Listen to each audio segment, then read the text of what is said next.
When you take time to do discovery, ask questions, you're more effective when it comes to the presentation. Now, today we have a lot of tools. I can take somebody's website, any company's website, put it into ChatGPT, Grok, Claude, Anthropics, whatever it may be, any large language model, and ask it to analyze this company. And then I would prompt it this way.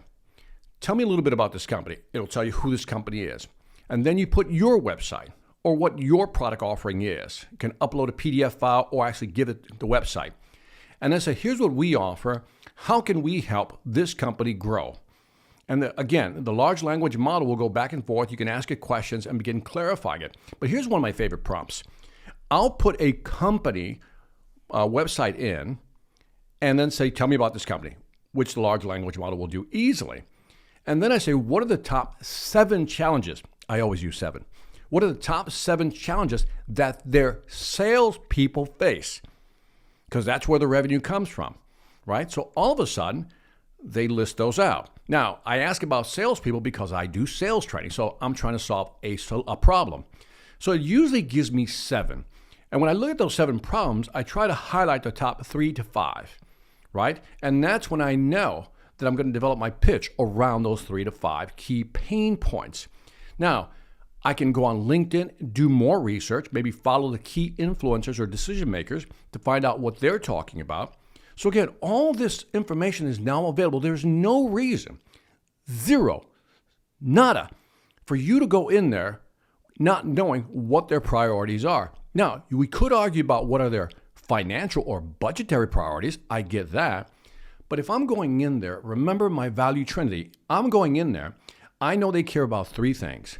The value trinity is about how do I help them increase revenue, reduce costs, or expand market share, or all the above. I know that's what they're interested in, again, from a sales standpoint. So whatever your lens is, so let's say you have a product and you're approaching it from a manufacturing standpoint. Well, what do they care about?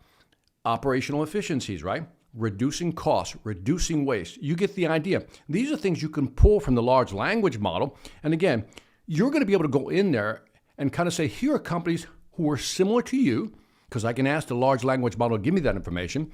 Let's say I'm going to pitch ABC company.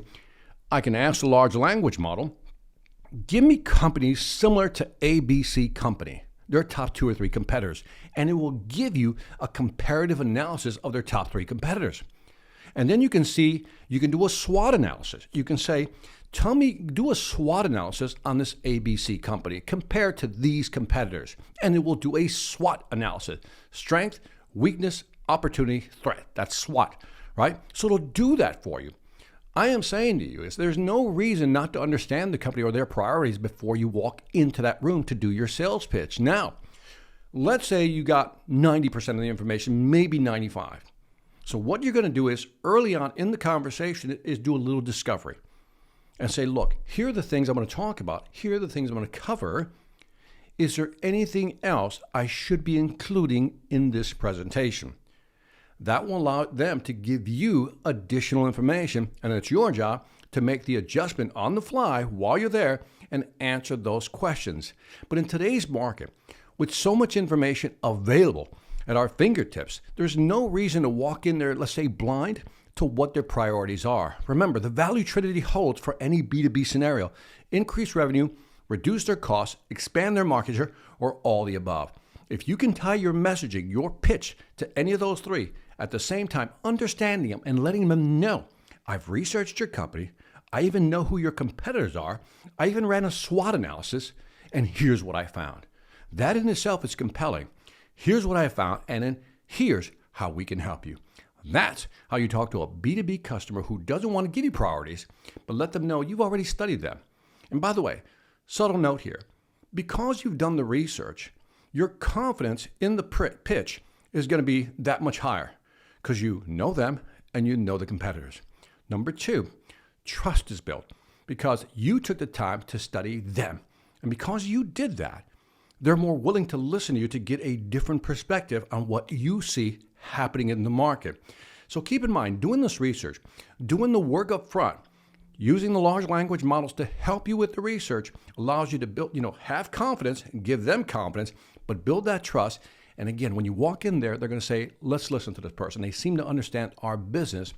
And if you can come in there also highlighting, you have some potential solutions. I always phrase it like that, potential solutions they may want to consider. Again, that kind of opens the door to, all right, show us what you got. And that's how you open a pitch. And as I always say, selling ain't hard when you know how. Take care.